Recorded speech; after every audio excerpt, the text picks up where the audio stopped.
Hey there, Wargamers. Austin here with Brush for Hire, and I'm here to talk to you about a brand new product from Games Workshop.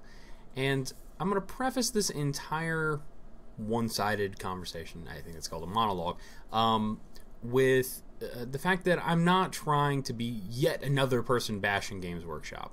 I'm really not into all of that, but more or less I want to use this as a conversation piece. I want to use this to talk to you guys, to reach out and see if I'm missing something, because I could be. And if nothing else, we can have a reasonable, intelligent conversation about this. The product that I'm going to be talking about today is the new Legion of the Damned Codex that just released in digital form for iOS or iBooks and ebook version. So anything that can do ebooks can read this. So it's not just limited to the iPad, though I am using an iPad to look at this. There are a lot of awesome special rules that the Legion of the Damned has. They cause fear. They are fearless. They're slow and purposeful, which is, not great for movement, but they've got lots of special or heavy weapons that they can fire as though they were standing still.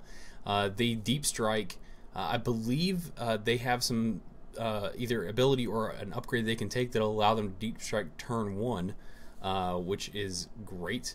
And they have a 3-up invuln save, which fantastic. Now, they are 25 points apiece, but, all that being said, that sounds great so far. We're doing great. We're on the track to something that's worthwhile, that seems really fun and elite, that we all want to play. We've even got a load of other cool information in here.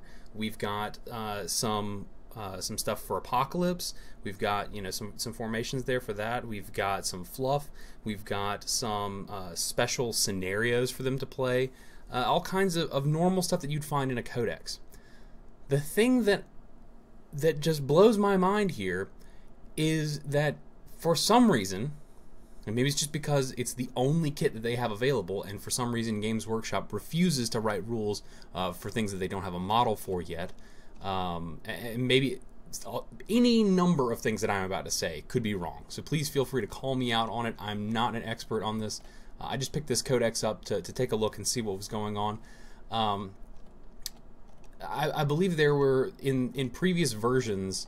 I even wrote a list down here. There was a Legion Captain, a Dreadnought Terminator, Legion Marines, Legion Bikers. Those things existed in previous versions. There is one unit in this Codex. It is a Codex of one unit. I don't even know what to say to that. You've got other codices out there that have 20, 40, or even more units in them. Tons of things to choose from. And they all are under the name Codex.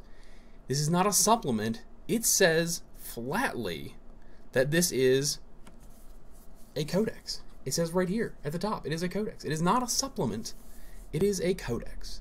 Now, my even greater issue with that is that there's no way to even get a reasonable sized army out of this. You must take these as allies, or you must take allies with them if they're your primary detachment, because there's only one type of unit, and their force organization says that you can only have one HQ. You have to have one, and you can have up to 3 more, which all count as scoring units, which is great and fine because then they're viable for all of the scenario games. But at their most expensive, you can't even break 1,500 points with the maximum number of upgrades.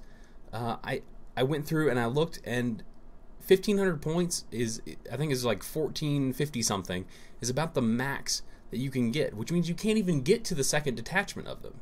You can't get enough points to allow you to take a second detachment of them at 2,000 points. So that is a little bit mind-boggling for me. Now, I am, like I said, perfectly open to the fact that I am just flatly wrong. Maybe I don't understand how this works. But for a, what was this, like $17 digital Codex? Now, granted, I know it's a far cry from $50, but and maybe the price tag should have told me something. Maybe I should have said, this is a Codex for only $17 or $18. Something is wrong. They must not have put anything in here, which really seems to be the case. Now, do they look like they could be really fun for some applications, like allying with Marines or other things that they can ally with, or taking them as a kill team group? Yes, that would be very cool. But I just think that the main game that everyone plays, which is 40K, and the main game size that everyone plays, which is somewhere in the 1,500 to 2,000 point range, this doesn't even work. And like I said, maybe that's not the way it's supposed to go. But I was just really miffed, and mostly wanted to see what you guys thought, in the hopes that you could clarify for me what is happening here. Why is there a Codex with only one unit in it?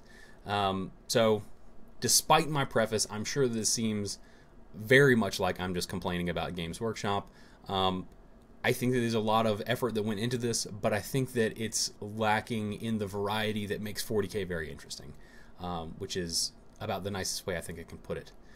So hopefully you guys have enjoyed my rant and ramblings on Legion of the Damned Codex. I don't know, maybe this is worth picking it up for you guys. Maybe you guys already have lots of Legion of the Damned models, because they're really cool models, if expensive. But I think the only place I would use them is in Kill Team, which they would be really cool for, I will admit. But that's about it for me. So thank you guys for watching. Check us out in other videos, and as always, until next time, happy wargaming.